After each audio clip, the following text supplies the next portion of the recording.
Hello and welcome to Hey, we like your pod. And we're going to tell you why. Hi, it's Dawn here, and I'm joined as always by my trusted partner, Matt Pickett. How you doing, Matt? So good to see you. You look great in red. Yeah, well, thank you. Dawn, it's great to see you too. We with this weird sporadic schedule we've got going, this off season. It's just like every time I see you, it feels that much more vibrant. It's just that much better, more exciting to have the chance to talk to you here, to be joined by some of our friends like Iowa Joe in the comments, like he tends to pop by. Joe, man, I appreciate you for being here. Thanks, friend. And I'm doing great. I talked last time about the new gig that I've got at work, and that is going awesome. Dawn, today I was doing some deep diving into some data we need for how to focus some of our resources. And I basically spent probably 6 hours just playing around in Excel. And it was just like, oh, it was so great. It was so great. So between that and helping students out to get registered and kind of helping provide them with resources to be successful and working with my colleagues around campus who do the same kind of work in their respective colleges at UC, works great. And at home here, we're looking to potentially buy a new house in the same neighborhood. So that whole process of getting rid of stuff that you don't really need anymore and the deep cleaning so you can get ready for pictures so we could list the house. The house feels lighter and it's been a lot of work. I mean, we're exhausted, but the house feels lighter and everything looks clean and nice. And the only view that, the people who watch our show ever get is this rectangle here. And so everything behind me looks the same as it ever did. But if you could see the rest of the room here, it looks nice in here. So, it's just a very exciting time. So that, and of course with football, just on the precipice of giving us, the tasty little morsels that are, like Andy Herman's tweets from training camp, with all that, just about to happen, I'm pumped. Don. How are you doing? How have you been? I'm so pumped. I'm ready to finally really get into football content like I used to, because I just feel like this season didn't end. I thought it was going to go super fast, the off season, and it did. But I was afraid if I took in too much content, I would get myself too riled up and excited, and then it would take longer. Does that make sense? So yeah, absolutely. They didn't go faster. So now I'm oh, good. I can listen to all the football content I want, and it's going to be right here around the corner. So 6 days till training camp. That's bananas. I know. Holy cow. Oh. Well, it's funny, the content you haven't been consuming, Don, has been so much man, it is late in the summer. What are we going to talk about? Kind of stuff. But there was, this isn't one of my superlatives. I'm not getting ahead of myself, but there was this one really interesting thing that I thought about having as a superlative, which was a discussion on the Athletic Football Show about who's the sixth best quarterback, which is a hilarious framing for a thing, but it's a really good episode. So that's where we're at. Who's the sixth best quarterback? So anyhow, but I think I interrupted you. You were saying. I don't think you did. You did. Oh, I just popped Joe's comment up. The kids should be the first thing to go when decluttering. Yeah, I mean, it would have been great if they could have helped out more, but yeah, they're too little for that, aren't they? They're to a degree. They're just not fast enough. It's not fast or clear enough of a sense of what needs to happen. That's beside the point. They're lovely. They're amazing people. I love them. So there you go. Yeah. Not too young to put to work. That's right. Yes. But with a lot of guidance to get it done right. Yes, that's what it is. Right. I like the idea of decluttering. I have so much stuff because I've downsized from a home to it's just so much. And I've been just doing little bits at a time, and I'm not pressuring myself. I thought about it today. It's okay, so by next year, I'm giving myself a whole year.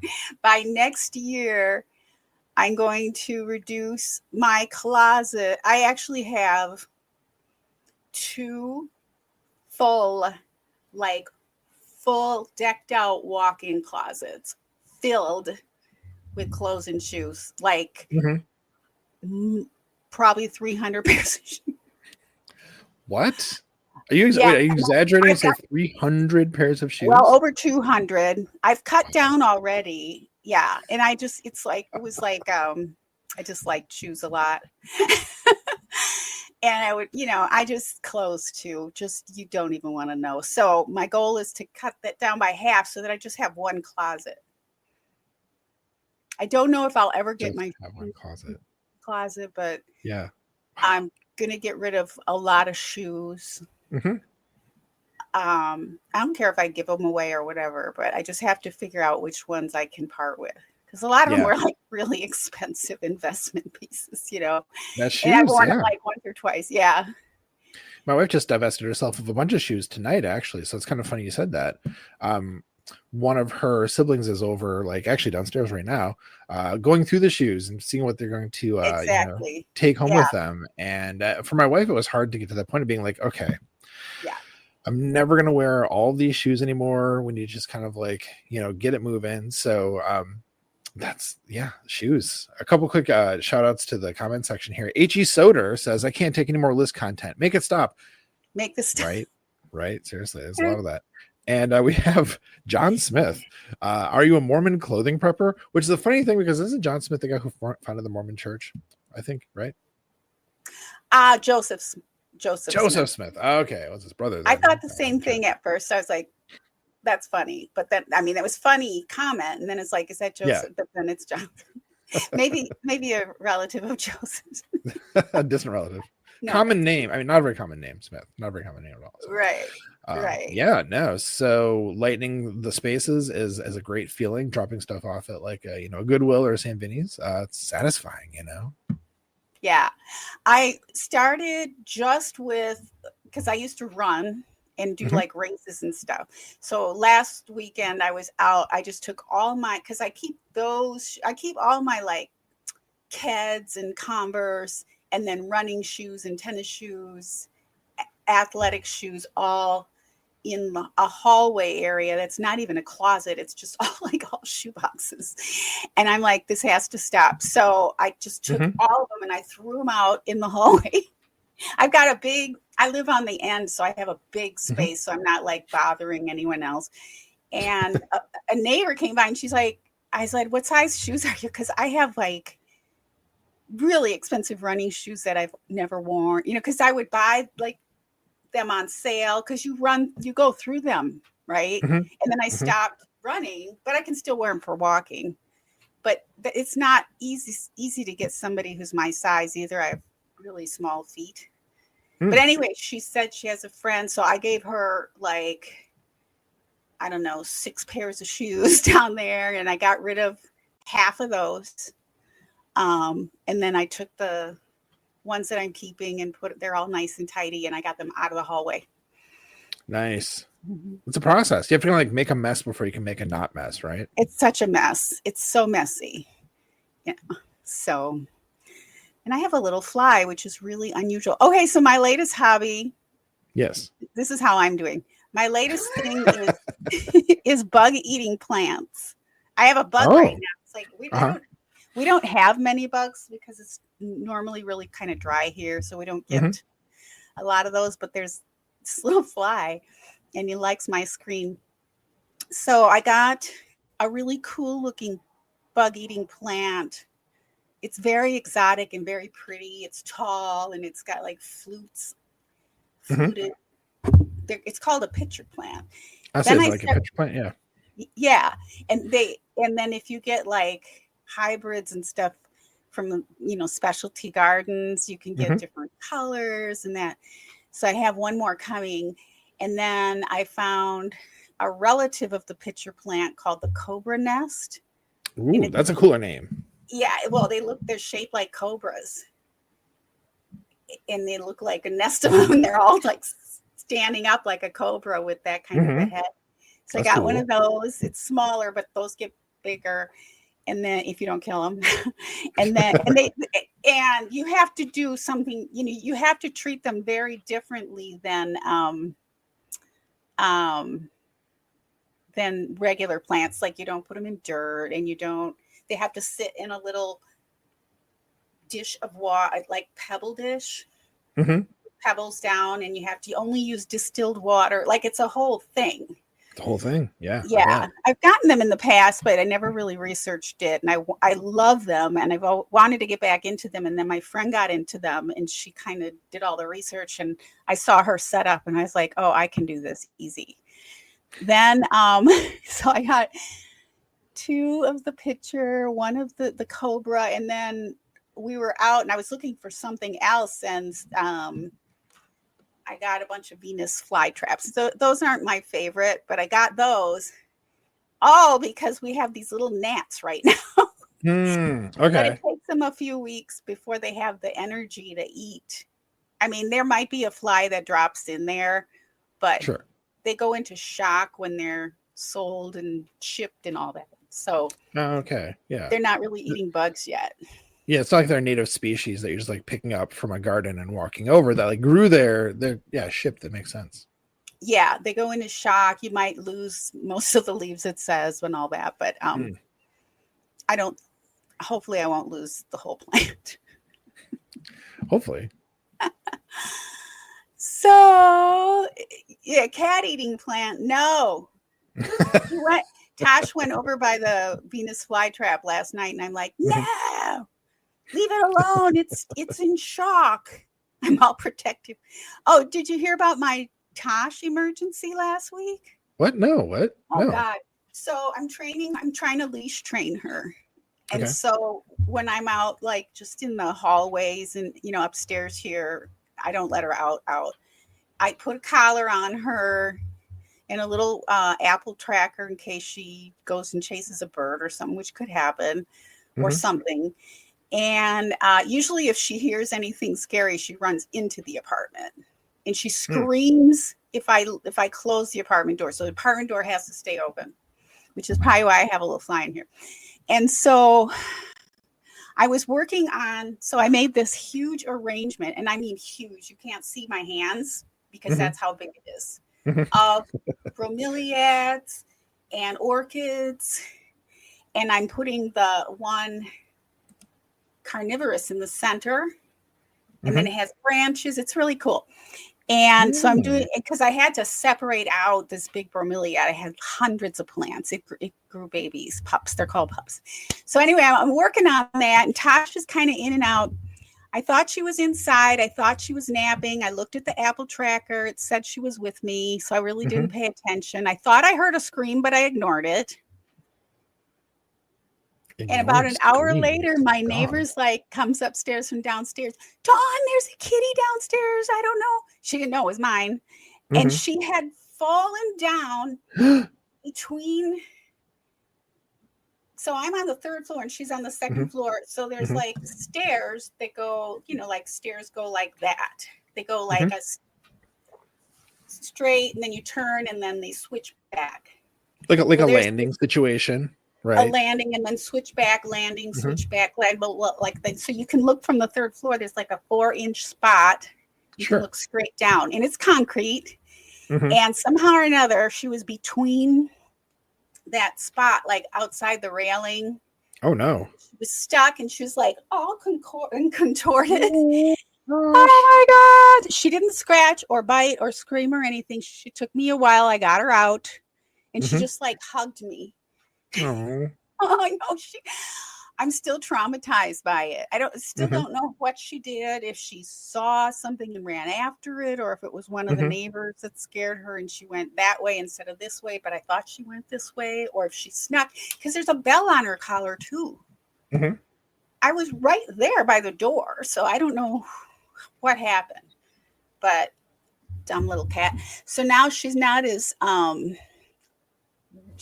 brave out there. Like she was kind of going to the landing, just the top landing. Now she's only going to the doormat. Yeah, she's kind of stare shy at this point. Yeah, which is good. I want her to be seriously, yeah, for her own safety, apparently, right? Because she's not real bright. I think I've mentioned that before.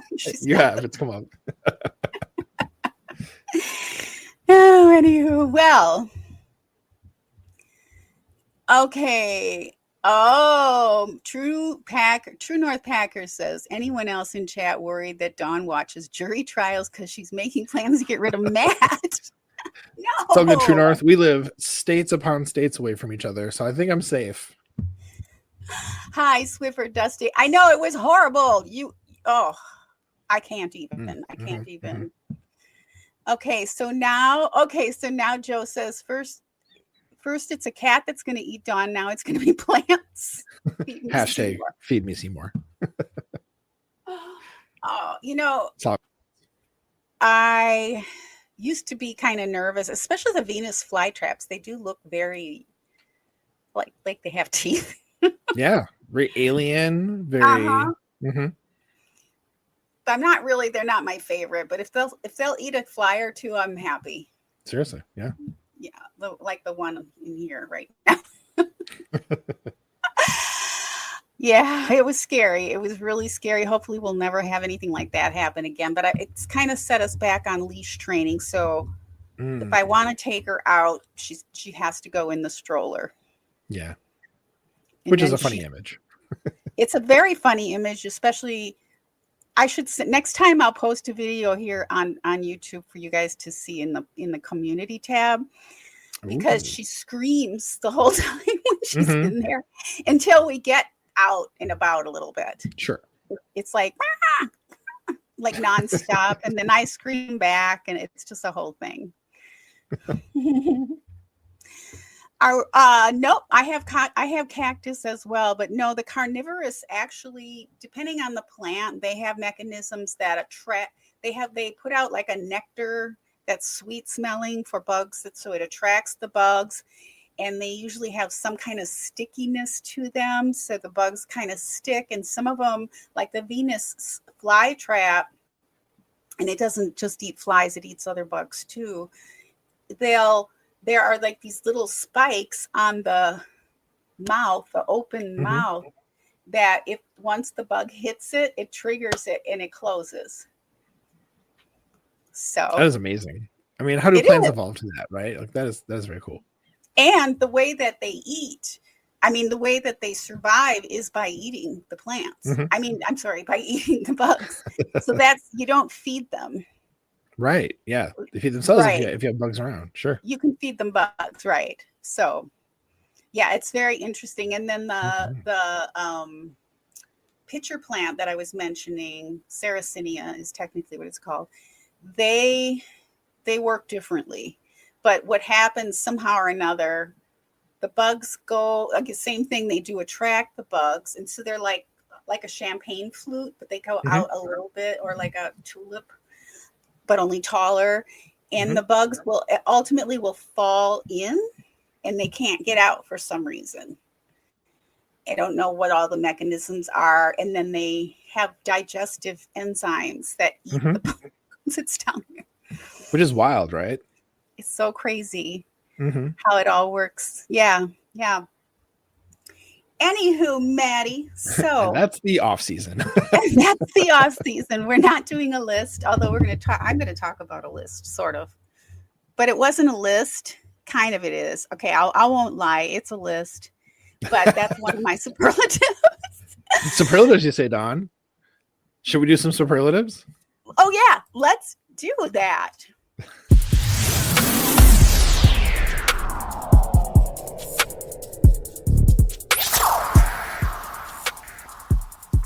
It's time for this week's superlatives. Why do I keep Oh my god, that's never getting old for me. I don't know. It tickles me every time, Dawn. So, Maddie, superlatives. What kind of superlatives do you have this week? Well, I got 4. How many do you have this week? I have 4 too. All right. Well, since you asked, how about I'll start with my first one? We can volley. Yes. All right. Please do. Okay. My first superlative this week, my friend, is best tribute. All right. So we all know Mark Murphy is 1 foot out the door, sadly, our Ginger King.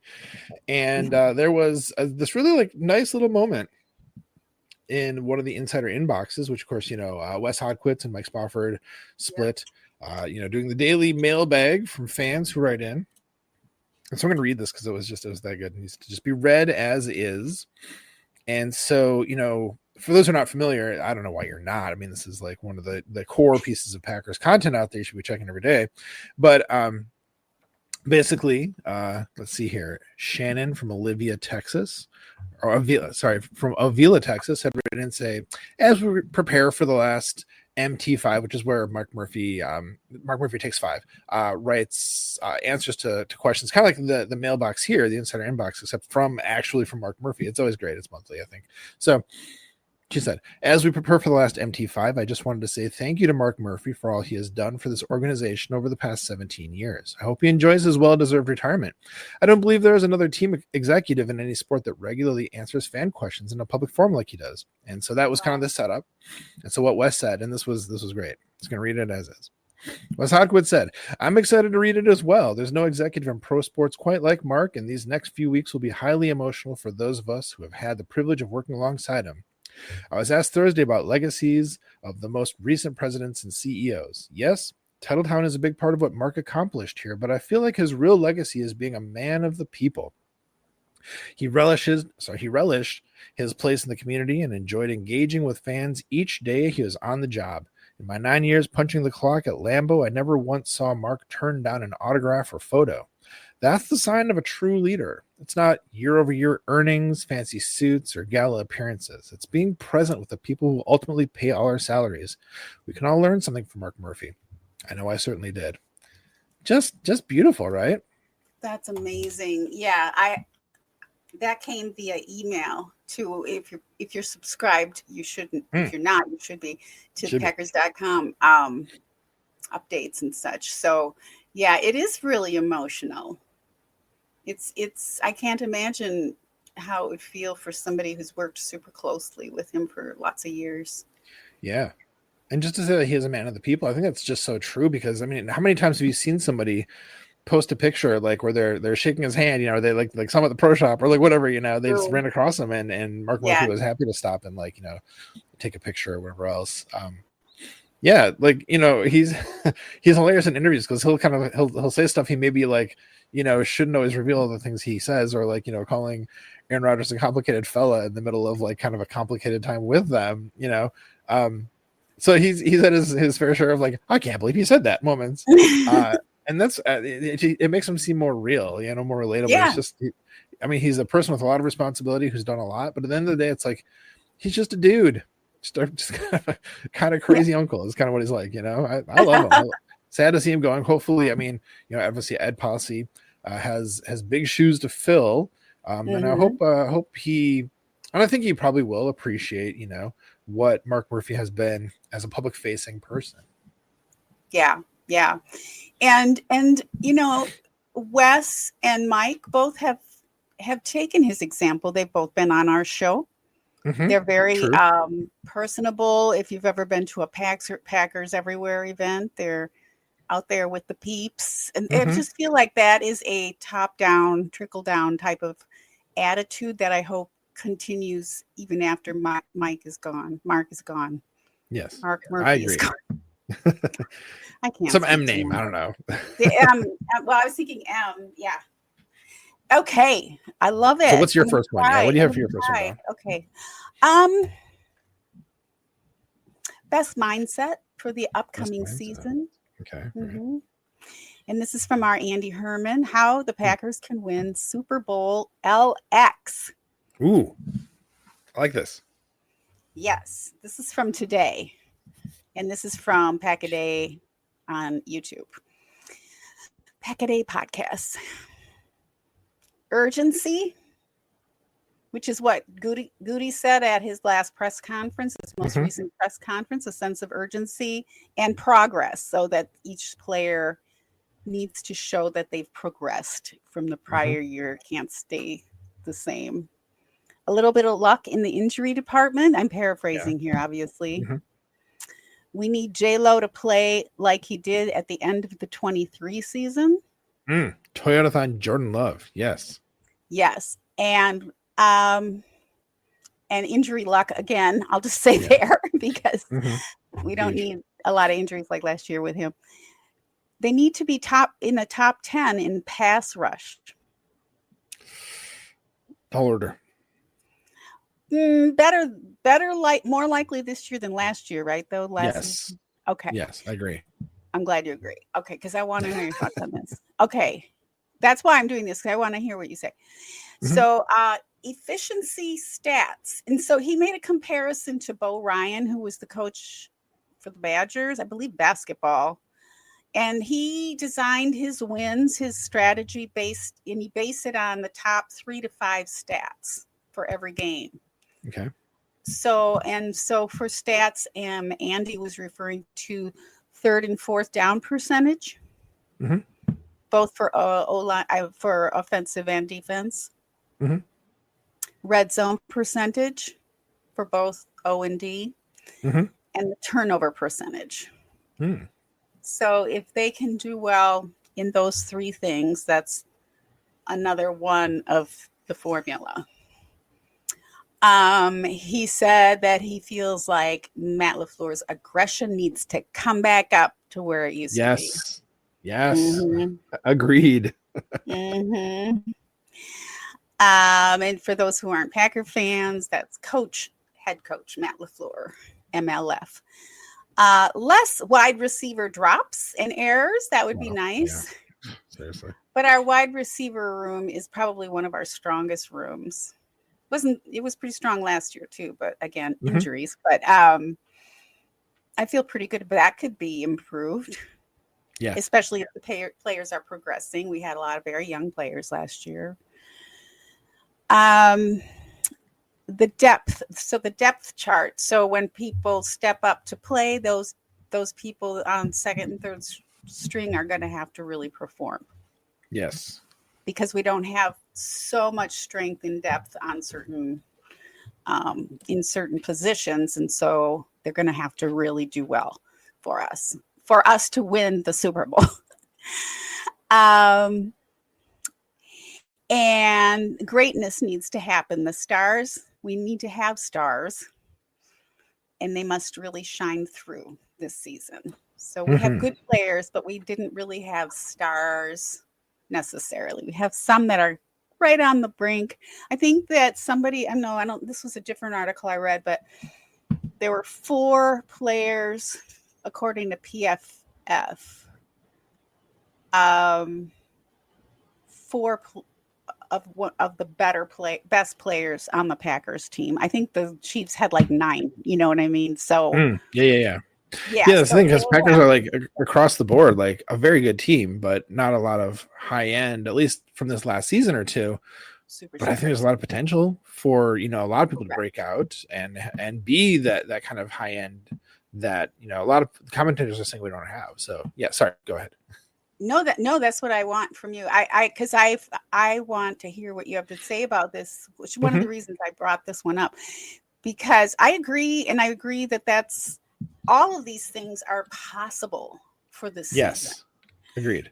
Achievable, right? And so that's what I liked about this. What he did here. Number 10. It's not a list. Gooden needs to make a good find. He compared it to like Razul. Remember when we got Razul and he just panned out, or Brandon McManus. And he needs to do it before the season starts. I was thinking, because I've heard a lot of people say, "Oh, the Packers have so much money. When are they going to spend it?" Well, they're going to spend it when they find somebody that's worth spending it on, or 2 people. And we don't just spend money to spend money, or maybe even if we don't, later on in the season when we need someone. Yeah. We can have the money there. Packers need to face and overcome adversity. Ooh, yes.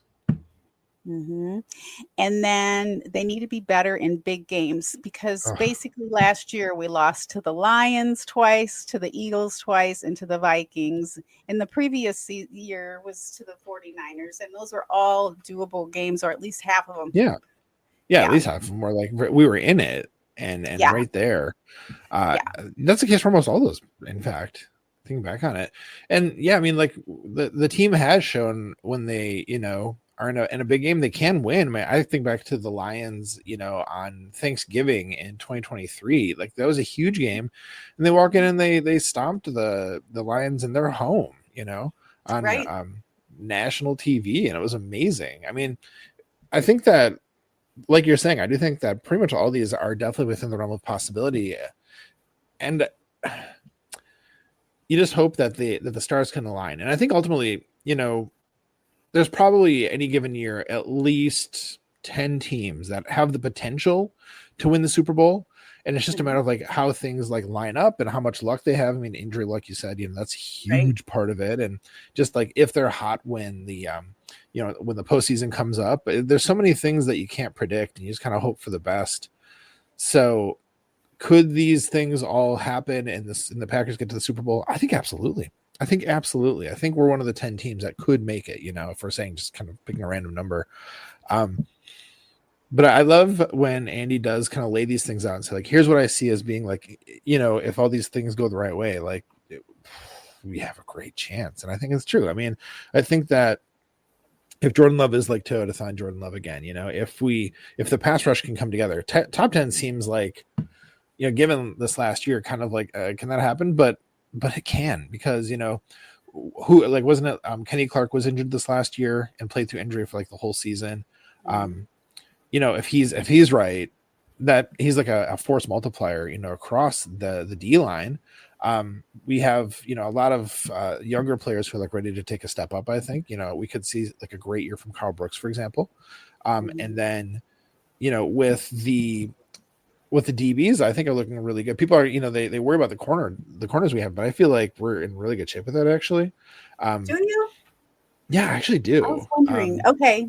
I think the people who are really, really worried about it, like, it's not perfect. It's not the best, cornerback room in the league, but I think it's a lot better than people are giving them credit for. And like, I think, Carrington Valentine is I think he's really good and kind of underrated. I think people don't really notice him, and Packers fans obviously know who he is really well, but I think outside of that, he's not getting the respect. And I think this year he's going to show people that he does deserve that respect, So like, going back to pass rush, the pieces are there. I'm hoping that with the new coach, for that room, that we really see the kind of turnaround that they're capable of.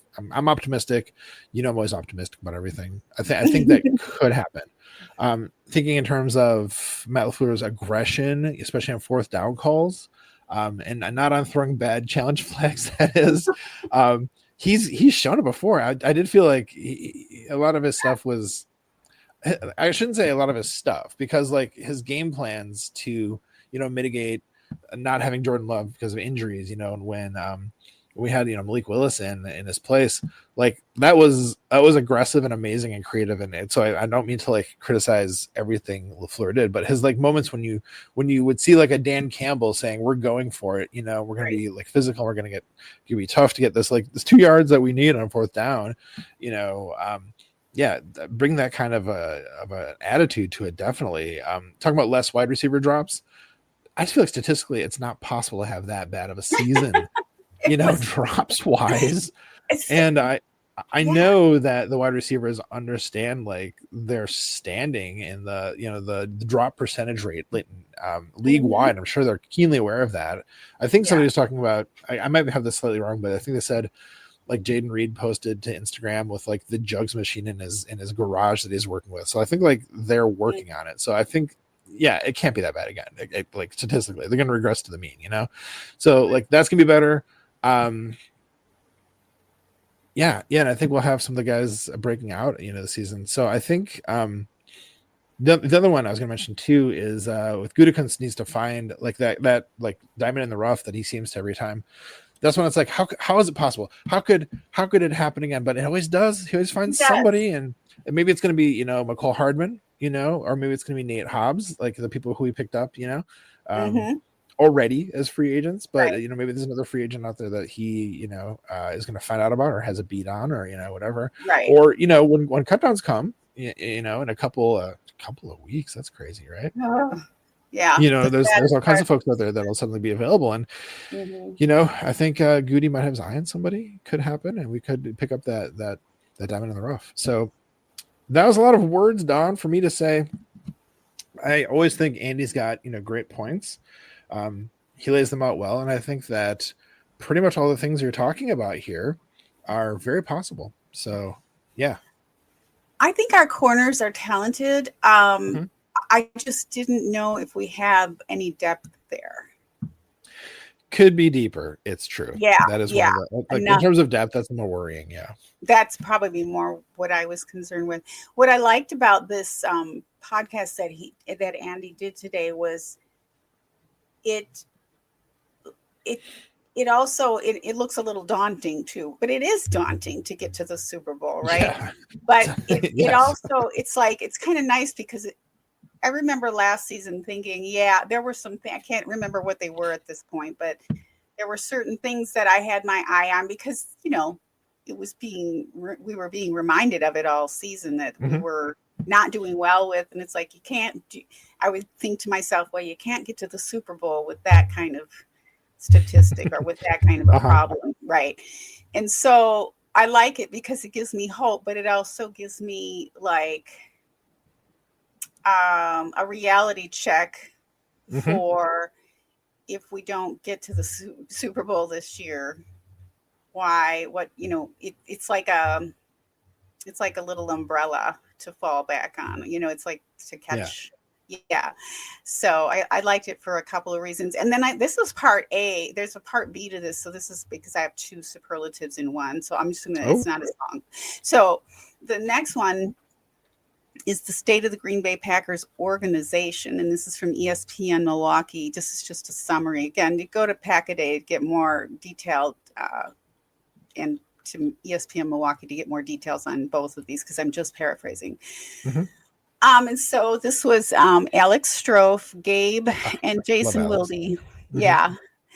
Who's under the most pressure? Obviously, they came down with Matt LaFleur, Jordan Love, and Matthew Golden. Okay. All right. I can see that. Who might be having heat because of a new president. We were just talking about Mark Murphy. His replacement is Ed Policy. Matt LaFleur again. And Goody. Maybe Goody. These three think that the Packers are a good team, not a great team, as it stands right now, but they haven't played one game yet. So right. Yeah. I think their consensus it's basically the same as last year, but I don't think that's true. It's never the same as the previous season. True. Right. And we talked about this last year because if we picked up where we left off in the previous season, we would have been much farther ahead than as it turned out. We started the season starter in Brazil with that crazy, weird, slippery field and Jordan Love getting injured. It was like, the worst. It wasn't the worst, but it felt like the worst at the time. Yeah, I mean, the worst within the context of this is entertainment and fun. Yes. Yes. But remember the 24 hours or so we had to wait to hear about like what happened to Jordan, what his injury was and the prognosis. And so weird. Yeah. Like, is he going to play this season or not? Right. Yeah. Oof, that was rough. Crazy. They said, and they mentioned four of the players were top 4 players according to PFF, but they need to be better. They need to be stars. They need to be big time contributors. Those 4 players and maybe more. I forgot who they were right off the top of my head. Probably like Rashawn Gary, Jordan Love, maybe Matthew Golden, maybe Edgerton, not. But I think Edgerton also. It's not Edgerton. Edgerton Cooper, do you mean? Yes, Edgerton Cooper. Edgerton is a British. Edgerton is also a city in Wisconsin. Oh, is it? Okay. But a player who wouldn't have been on that list. So H.E. Soder says, another list. How is LVN not on the most pressure list? Because nothing's expected of him. Because he's shown nothing to have any pressure. It's just like, well, if he does something great, and if not, he's off the team soon enough. I think LVN, man, if he can do something, it'd be huge. I'm not counting on it. I hope so. And then they basically, they kind of ranged between 10, 11, and maybe 12 top 13 wins for the season. Most of them didn't have really strong feeling that we're going to get to the playoffs. I find that hard to believe. What? Maybe wild card. They think we'll be second in the North to the Lions because it's a harder schedule this year. It is. True. Yeah. Yeah. They mentioned the same thing. They good but not great, have to stay healthy, won't find a way there if there are injuries based on the depth chart. That's what I'm concerned about. I think our depth chart is pretty good on some positions, but not others. In most positions. Yeah. They agreed that the Packers were a year away from truly competing for a championship. I hope we're competing this year. But that's what they said. Yeah, that's what they said. They're looking for more consistency from J-Lo, which is fair. We all are. I think it'll be hopefully the first year that he's actually playing a whole year. It's just been a lot of. I mean, he played in 2023, but that was really his first year. He was sort of a rookie, even though he wasn't a rookie. You know what I mean? I just feel like he hasn't gotten the number of games that somebody you would think who's been on the team for that long. He just hasn't had that much exposure. But this year he will. Yeah. So, and I think they also agree Matt LaFleur and J-Lo it's going to be on them. They're under the most heat. Yep. Quick reminder from Joe, by the way, from Iowa. Joey says, LVN also dealt with a thumb injury last year, and that's not good in an edge rusher. That's true. I'd forgotten that detail. And so that's reason for optimism there too. You know, his body is right. He can use his hands again as an edge rusher. That is actually really important and a good reminder, Joe. Thank you. Yeah. So, and of course, it's the coach and the quarterback is usually where most of the heat. It's not just for the Packers. Right. Right. Yeah. So that's nothing super unique to the Packers. So what's your next superlative, Maddie? Yeah, my next one. It's so there's a part 1 and then there's a part 2. I'll do them separately. So, and it's really more like 1A, 1B. So this is best guest part 1 because there's 2 really great guests I want to talk about. This best guest part 1 was our friend Paul Farrington. So for those who don't know, Paul Farrington is an excellent YouTuber. He's a Vikings fan. He has a great show about the Vikings. That's actually kind of a show about the Packers half the time because they talk a lot about the Packers in the show. A lot of Packers people show up in the comment section and are big fans. So anyhow, he was on Pack a Day with Andy. So again, talking about the video Pack a Day coming up a couple times today. And he's just funny and he's fun to listen to, and hearing him and Andy, you know, two of my favorite content creators out there coming together to talk about stuff was super fun. So this is one of those where it's like, if you're not familiar with Paul Farrington, that's a great sort of like a, gateway into learning more about him. And then you check out a show from there where it's him and Ziggy and what's the other guy's name? I always forget his name. Shoot. Tommy. He was on our show. I should know his name. What is it? Yeah. Tommy. Thank you. Yes. So would recommend. Did you actually check that out? Did you hear that one?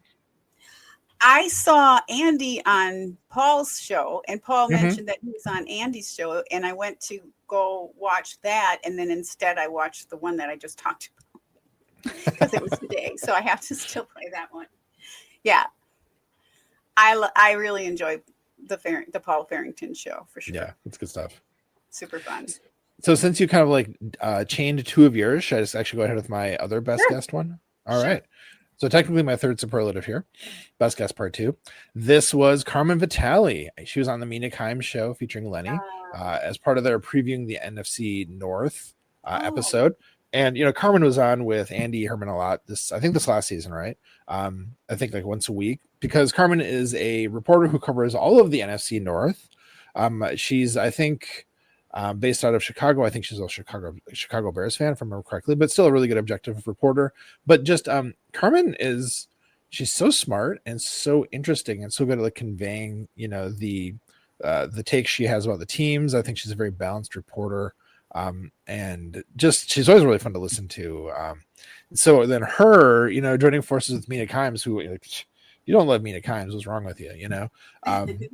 hearing their takes on the NFC North was a ton of fun, and you know, a lot of good insight, a lot of good takes there. So highly recommended. If you haven't checked that out, that's a good one. Oh, I want to see that. I love her name too, Carmen Vitale. It just seems It's a great so. name. I know, right? Yeah, Carmen Miranda type-ish, but better. That sounds sophisticated. Yeah, it sounds Italian, and it makes me want to eat spaghetti. True North throwing a little promo in here that it was worth mentioning, Don, don't you think? He says, speaking of crossover episodes, check out our latest Ohana Packers episode. That's right. What's he talking about? What happened in the latest one, Don? We were talking backstage, so I didn't say that up front. I didn't say that online. Yes, so Cool. I was a guest crossover on OPE, Ohana Packers Edition, on the Tuesday show. So just it dropped 2 days ago. We recorded it on Sunday, and it was off season, off topic, right? And so Joe invited me to talk about my trial watching hobby.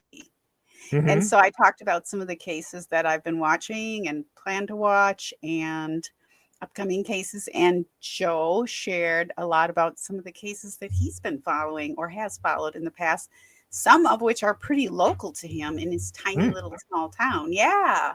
That's where stuff happens. Small towns, man. I guess so. Man, I was intrigued.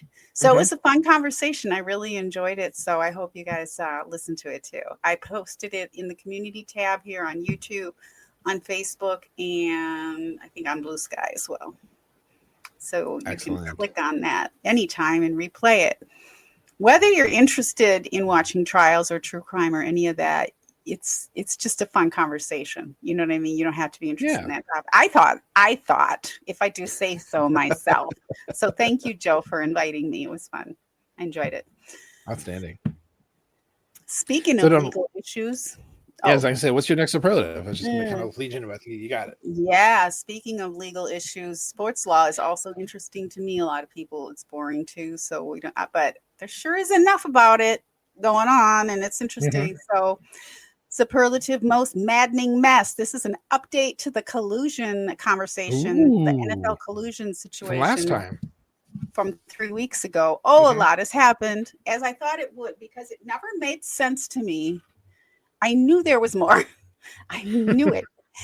It never made sense to me why JCTretter would be kind of hiding the win, really, that the NFLPA, the union for the NFL players had. So, and then I think I mentioned 3 weeks ago that it was my understanding, and again, all of this is just based on my opinions and my understanding. I'm not a lawyer. I don't have any inside knowledge. So I'm gathering this from other sources, but it was my understanding based on what I read that the statute of limitations had already been passed, and I think it was 6 months was my understanding.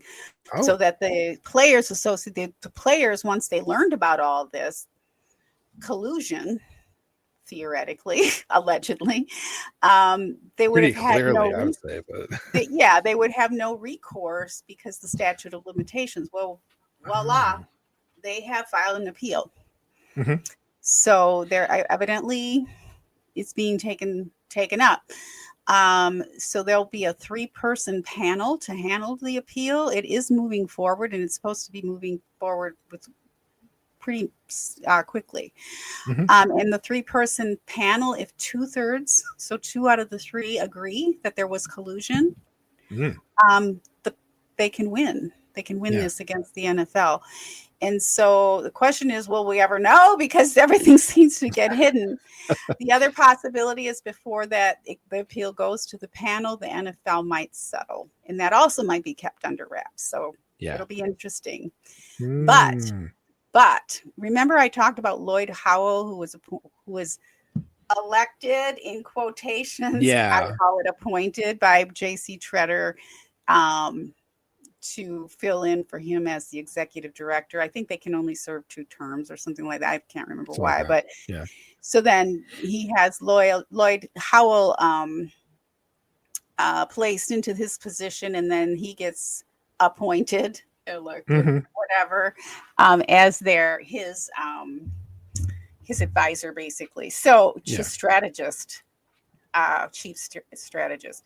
So, but there's an independent investigation against Lloyd Howell. Okay, what now? There is?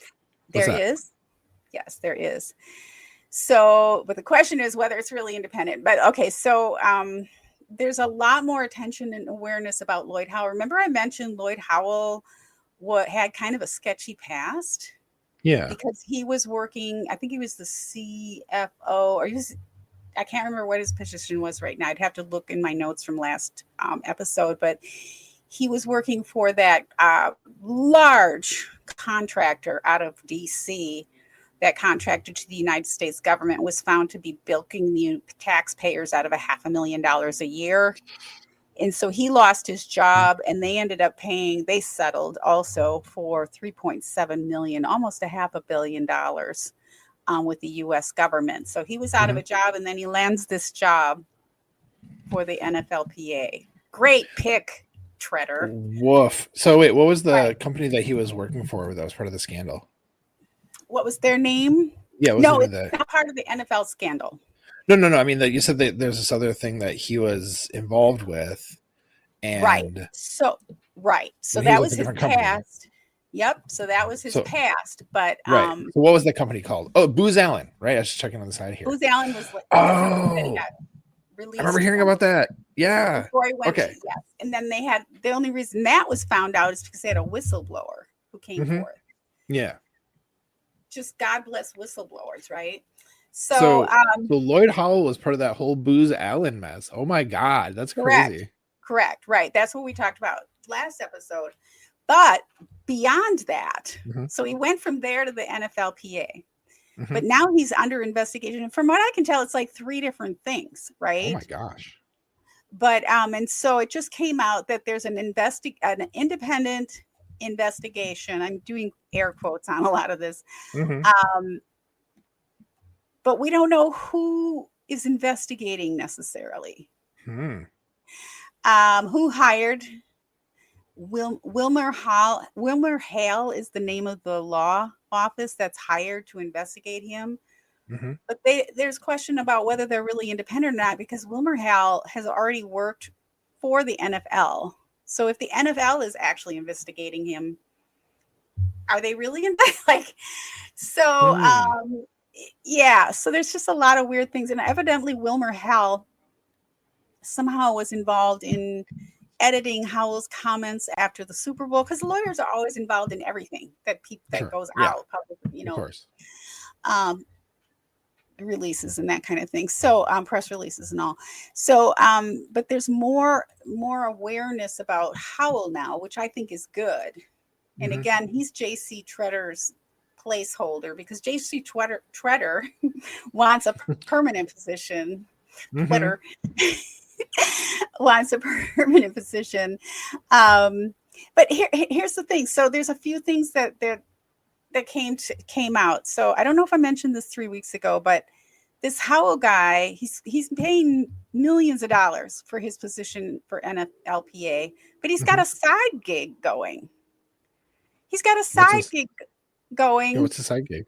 Yeah, that's the crazy thing. He's working for what's the name of their organization? He's working for the Carlyle Group as, I think, like a consultant, but he's getting paid a ton of money. Well, who's the Carlyle Group? Yeah. Well, they're a private equity firm that he's consulting for just as a side gig. Like, why do you need a side gig when you're making all that money? Like, aren't you busy? Anywho, private equity firm. And guess what the private equity firm wants to invest in? They want to be able to invest in NFL franchise. They want to be they want to be part owners of teams. Isn't that a conflict of interest? There's a big conflict of interest. I mean, so you would think, because he's in charge of the union for the NFL. Yeah. So that's messed up. No, that's no. And that's only one thing that's come to my attention. So he's also he's technically being investigated for sure by the FBI. The FBI? Yes, he's under investigation for his role in the union. I'm just going to call it the union. NFLPA is just a weird word. With One Team Partners, that's a licensing firm that helps athletes profit outside of their actual arrangements with the teams. Okay. Right? Like endorsements and stuff salaries. like that, or like so like business arrangements with Nike, or getting commercials for State Farm, or all those stuff. Yeah. Yes. So he's being investigated for his role as the union president. So recently, because he's only been there for a couple of years, with this One Team Partners. And then we have the situation where he's got the side gig with Carlisle Group, which is also a conflict of interest. And then evidently there's a broader inquiry into the union's activities and the potential conflicts of interest in financial mismanagement within the union. So they're just doing a great job, Tretter and Howell, and they still have their jobs. And then in the meantime, I don't know, have you seen this whole uncovering of Tretter's comments back in the day he made on a podcast about running backs? When the running backs were having a hard time getting what they wanted, we know Aaron Jones was a big part of, part of trying to get running backs to get paid better. And he's like, wink, wink, on the podcast saying, well, you can just fake an injury. He said it publicly. And he's like, I would never say that publicly. I would never say that, like wink, wink. So that's all coming back out now. And so Tretter is just like in so much hot water. No. But I always wondered, like, why, and that was hidden too. There was a grievance about that against the union by the NFL for that. Really? Oh, wow. And here's the weird thing is the NFL won that grievance, but they hid that too. What? Why? Right. So I still have always thought that Tretter, it's all been like this for that, exchange for this, and I always knew that we were going to find out that there was way more to Tretter hiding the union's win, basically, than just, there's way more to this. It's really looking ugly. It's just so complicated. There's so, I mean, I don't know if it's complicated. They're just like, every chance, it just seems so crimey. Every time they turn around, they're just trying to do something that they shouldn't be, is what it looks like. Yeah, it's just dirty. It's muddy and dirty and filthy. It's gross. So so did Tretter and Howell, who were, and I guess Tretter and Howell were the only ones called up for the investigation, the inquiry by the NFL about these comments about faking injuries. They were the only ones called up to answer questions, just those two. And then that was all shut down. Yeah. So, to me, it's like there's at least 3 known issues with Howell. There's a couple with Tretter. There's a lot there. There's a lot of there. So H.E. Soder says, now I'm ashamed that Tretter is a former Packer. No, former Brown. Former Browns? How do you say that? Former Brown. He's a former Brown is what he is. He's a Brownie. He was on the Packer for a minute, wasn't he? He was. Yeah. I know. Oh, he's just, this is not looking good. So woo-hoo-hoo. That's spicy. We should also give a quick tip of the hat to Pablo Torre and I hate to say it, Mike Florio, for the ones who really like bust this wide open. So this is bananas. Yeah, and now there's articles everywhere, because I looked this afternoon. It's like now people are really covering things. Yeah, because what started it was like, Pablo talked about it on a show, and then, Justice kind of like tried to bring some awareness, Justice Mosqueda tried to bring some awareness through Acme Packing Company, and nobody else was really talking about it, and it kind of caught fire. I know that Pablo was on the Athletic Football Show recently talking about it. And so, the fact that you're seeing more articles, it's actually, people are becoming aware of it. Like, that's good. You gotta, and there's more coming out. There's more coming out. Woo. And when Tretter made those comments, this is only a couple of years ago, and I kind of remember it vaguely. Like I remember everything vaguely because I don't have a great memory, but it comes back to me. But I remember, and Florio brought this up. He said, because he was on Pablo Torre's show this week, he covered that. Like, you shouldn't say that out loud. You shouldn't be telling players to fake injuries. That's not good for them. It's not good for anyone. It's not, and he's pro player. Like Florio, that's one of the things I really respect about him. He's always pro player rights and whatnot. And he covered it pretty extensively, where again, that was something that was just ignored by a lot of people. So I feel like good for them because they've been on it big time. Yeah, absolutely. Huge props. Yeah. So Howell, I don't know. Well, it's all going to come out. They're both going to be gone pretty soon. I can't imagine the players now that it's starting to take a little bit of momentum, although I can see how this is very convoluted and it could be overwhelming to understand. You don't have to understand every little bit of it to know that something doesn't smell right, and you don't want those people who are supposed to be protecting your rights in your union and protecting you basically to be making decisions and be paid that much money to be making decisions. So it's getting messier. I thought maybe that was the end of it. It got kind of quiet, but I always felt like, and I even did I write an email? I think that for the first time in my life, I wrote an email to Florio saying why because I knew something else had to be there as a motivator for Tretter to hide all. Like, why would he hide the win? It doesn't make sense. It just didn't make sense to me. Right. So I knew something else had to come from that.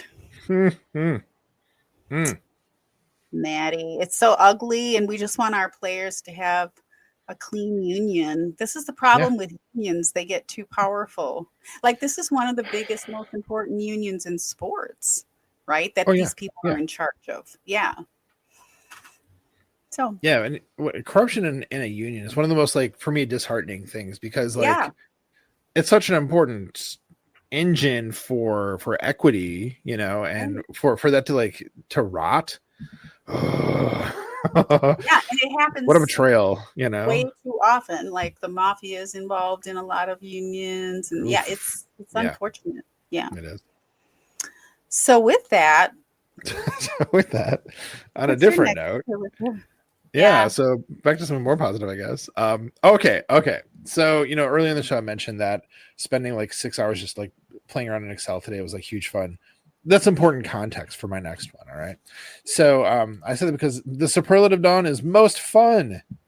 And this is over the last 3 weeks since we last talked. All right. So every day, maybe it's every week, but every day, if you sign up for this, and you get a one play a day from Coach Dan Casey to your inbox, and he'll show the play, like seeing it happening from the all 22. Then I'll like show the breakdown of the diagram of it, then show it from like the sideline view, and so you get a chance to see the different views of it, see what's happening. He talks kind of quickly about what it is. You can kind of see how the play is constructed. Like, it's one of my most favorite things every day is like when I get a chance between, you know, other tasks to like, you know, spend a couple minutes looking at the play that Dan Casey sent out for that day. It's great stuff. So there was one, it must have been roughly a week ago, that was intricate and amazing. When I watched it, like, I was like, what is going on there? Because it was a situation where the quarterback, like, basically, if I can kind of try to describe it, there's like a motion, I think, from a wide receiver in front of the quarterback, an orbit motion comes back, and then the quarterback like fakes to that receiver. Then there's a running back coming across, fakes to the running back as they're like spinning around. So it's like the quarterback's like, you know, doing like pirouettes basically, fakes to the running back, and then like tosses it, a little, you know, shovel toss to like another wide receiver who takes it out on the edge, while the O-line is like kind of doing some like, you know, pulling some pin push stuff to seal up that edge. this play is crazy looking and like intricate and super effective. Like the team that was using it in this example was like got a huge chunk of yards. So super fun play to watch. I was like, oh my God, I know that Dusty gets these too, Dusty Evely. So I was like, I texted Oh, Dusty, like, right. dude, did you see this one, man? This is so cool. And yeah, he was geeking out about it after he saw it too. And then he ended up writing an article about it, which was super cool. So, Oh, neat. I see these like daily Dan Casey emails, and then from that, Dusty wrote this article that expanded on it more and talked about how the Packers could use it. So it was like really cool seeing like this thing that I enjoy, like being covered and like elaborated, by Dusty, who of course is amazing at this kind of stuff. Right. I I forget where love I heard it. that. I think John Meredith or somebody else was talking about like reading really good content from film grinders trying to like write about a thing. It's a special art to do that in a way that can communicate clearly what is happening, in a play. And man, Dusty's stuff is always just a delight to read. So of course, him coming to this really fun play, talking about it, all that, it's a must read. It's the most fun thing I've read in the last 3 weeks. It was a great time. Ooh. So maybe do I need to look at the email for the first Well, content first? you should sign up for sure. But I mean, Dusty talks about like, what He was breaks it in down the enough. Okay. and it's like here's kind of what we saw in the email and kind of like elaborates from there. So like you don't Okay. need to see in that email necessarily, Okay. Cool. but you should Love sign up that. for it because it's great. So I'm going to. It sounds great. I'm ready. I'm ready. We're 6 days away. Did I mention that's 6 right. days away from 6 training? days. Oh my God. I can't wait. And I've actually had a couple weeks at least now, and I will have more off from trials. I just taken a break. There's been a break in the ones that I was interested in. And I mean, sure, it's always easy to get into another one. There's a million to listen to, watch. But Always a I'm trial. not like, I don't want to do that all the time. But there was like a period of time this year where there was just one after another, and sometimes they were overlapping. So I was trying to keep up with two at once, and yeah, so I'm enjoying that. There's a little bit of a break. The next big one is going to be in August, and I don't think it's only 3 weeks, so it should be done before around when football starts. So Perfect. guilty verdict, but then yeah, one more rest after that probably, but we'll see. All right, Maddie. Well, my last superlative is just biggest yay, our quarterback's wedding. Oh, love it. Just needed to mention it. California wedding, beautiful on the ocean, featuring In-N-Out burgers, if you're familiar. For the guests, after hours, Pizza Hut, and a honeymoon in the Maldives. So picture perfect. Yay. So super happy for Jordan and Veronica, Mr. and Mrs. Green Bay Packers. Yeah, finally. I've been waiting all summer for that news. Yeah, the stuff that came through on Instagram about that was gorgeous. Yes, so nice. I don't know if I mentioned this one random thing. A couple months ago, I don't know, probably in a chat or something on a true crime thing, on a trial or whatever, and somebody who I've interacted with before said, "Who's that? Who is that? Jordan Love." I don't know if he said who, but he didn't know who Veronica was. And I said, he said something about they do a commercial together. I've seen their commercial and she's just so pretty. And I was like, I've never seen the commercial he was talking about because out here it was something you don't see out here. So I had to look it up, and I looked it up. I'm like, oh, that's my Veronica Stone. That's my volleyball player. That's right. And so I send him all kinds of volleyball stuff. Nice. And yeah, and so I just randomly thought about him the other day, and I sent him some Instagram wedding pictures from them because he liked her so much. Yeah. Excellent. Anywho, yeah, it's just so wholesome and sweet, and I'm so glad they got that wrapped up and time for training camp. And I hope she's going to play for San Diego again this coming year. I haven't paid that much attention to the volleyball thing because they should be announcing, because a lot of that is on Twitter. and I don't Which do you're not Twitter. on so much these days. Yeah. Mhm. So the trades and the team in the what's my word? What we just I can't think of the word. When they draft The they have draft. When they draft people, it's called the draft. well, it's just so weird because like we just had the NFL draft. This Mhm. season ends with the NFL, and then the draft is like 5 minutes later. It's so weird.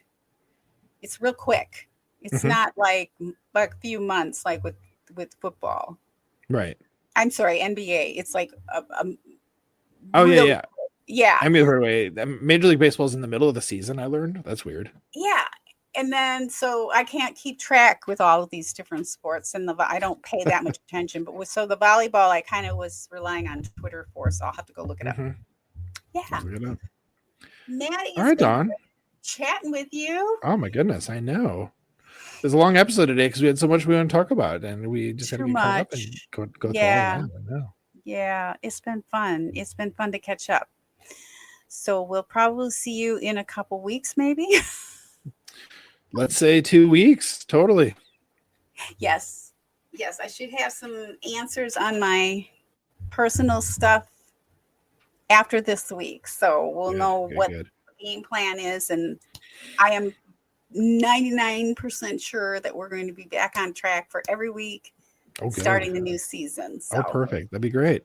yeah, And we won't spoil it yet, but I know that I guess 3 weeks from now we have a very special guest. So stay tuned for who that's going to be. That should be a lot of fun. So yes, so he'll be our special guest. Will be celebrating the beginning of our 5th year doing this podcast. The beginning, not the 5th year.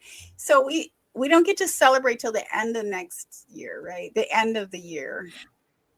Is it the 5th year anniversary? Depends on how you frame it. It's the beginning of the 5th season sounds cooler than the end of the 4th year, I think. So that's what we'll go with. Well, the beginning of the 5th season, but not the 5th anniversary, because the 5th anniversary would be at the end. That'd be the end. Yeah. Yes. Okay. Yeah, it's all about how you frame it. All right, Maddie. Well, let's bring her home.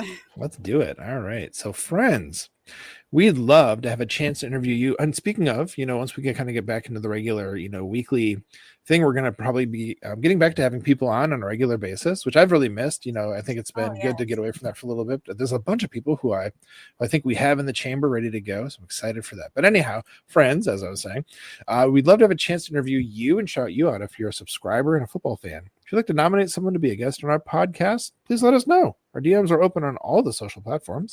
And folks, when you subscribe to our podcast, you help us to keep spreading the love in our community. And the best way to help this podcast grow is by sharing it with your friends and family. Yes, Maddie, that's right, because we love you. We're so glad to know you, to be fans of you, and have the luxury of being fans of the most storied team in the NFL. Mm-hmm. We appreciate your support, your subscriptions, and sharing our pod. And we look forward to seeing you next week on Hey, we like your pod.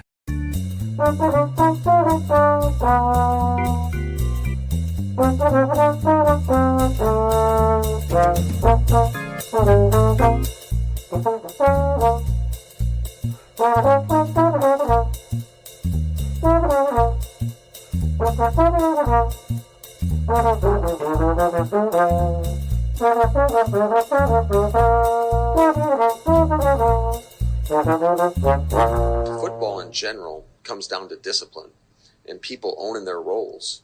And when you aren't disciplined or you go outside the scheme, bad stuff happens. Okay. Gone.